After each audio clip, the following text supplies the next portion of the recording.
अस्सलाम वालेकुम जी, कैसे हैं नाजरीन। उम्मीद है कि आप सब खैर वाफियत से होंगे।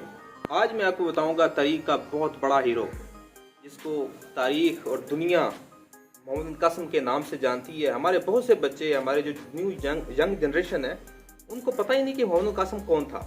ये तो अलग बात है कि उसकी हिस्ट्री बताने के लिए मुझे काफ़ी सारी टाइम चाहिए होगा, लेकिन मैं उनकी हिस्ट्री को छोड़ के मैं आपको एक ऐसी बात बताऊंगा सबके लिए बड़ी हैरानकुन होगी, जो बड़ी अजीब सी होगी।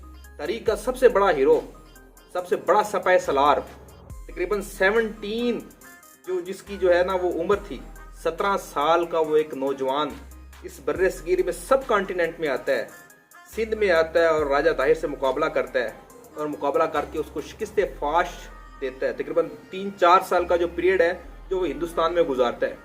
क्या आप जानते हैं कि इस 3-4 साल में उसने क्या किया?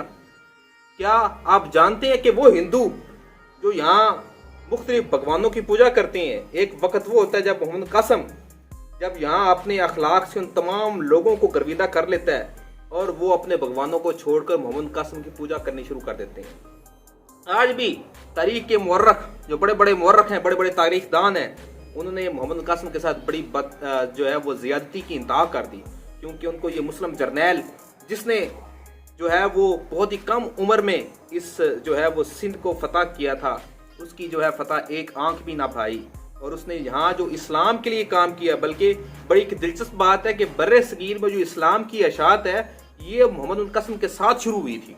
यानी कि जब मोहम्मद कासिम सिंध में दाखिल होता है तो सिंध में दाखिल होने के बाद जो सूफिया कराम का आमद का सिलसिला है वो भी शुरू हो जाता है।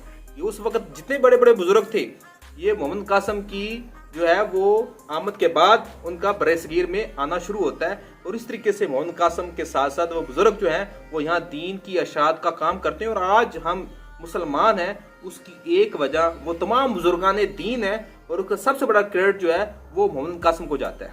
और उस तारीख के जर्नैल के साथ हमने क्या किया, ओहो, ये तो बताने के लिए मेरे पास लफ्ज़ नहीं, मैं आपको बता नहीं सकता किन अल्फाज से मैं आपको बताऊंगा। वो तारीख का बहुत बड़ा जर्नैल जिसका चचा जो हज्जाज बिन यूसुफ जब फोत हो गया, जो इराक का गवर्नर था, और उसके बाद जब सलमान बिन अब्दुल मुल्क बिन मरवान की हुकूमत आई, तो चूंकि वो हज्जाज बिन यूसुफ का बहुत बड़ा दुश्मन था, उसने क्या किया कि उसने कहा उससे दुश्मनी तो निकाल नहीं सकता क्योंकि दुनिया से जा चुका है, तो उसके भतीजे को क्यों ना निशानी इबरत बनाई जाए।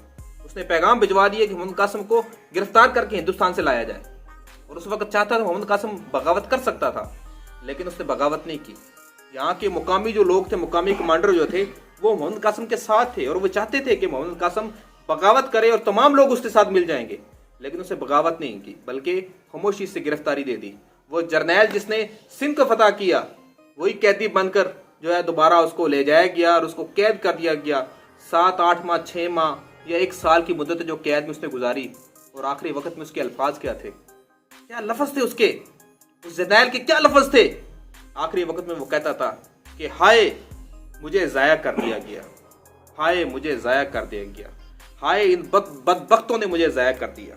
वतन के लिए या इस्लाम के लिए कुछ काम करना चाहते हैं तो हम उनको ऐसे ही ज़ाया कर देते हैं जिस तरह मोहम्मद कासिम को हमने ज़ाया किया। वो बहुत बड़ा तारीख का हीरो था। बात को ख़त्म करते हैं क्योंकि मोहम्मद कासिम का मैंने आपको बता दिया। नेक्स्ट टाइम हम मिलेंगे किसी और बड़े तारीख के जर्नैल के साथ, किसी और तारीखी वाक़या जो है मैं आपको बताऊँगा। तब तक मुझे दीजिए इजाज़त। अल्लाह निगहबान।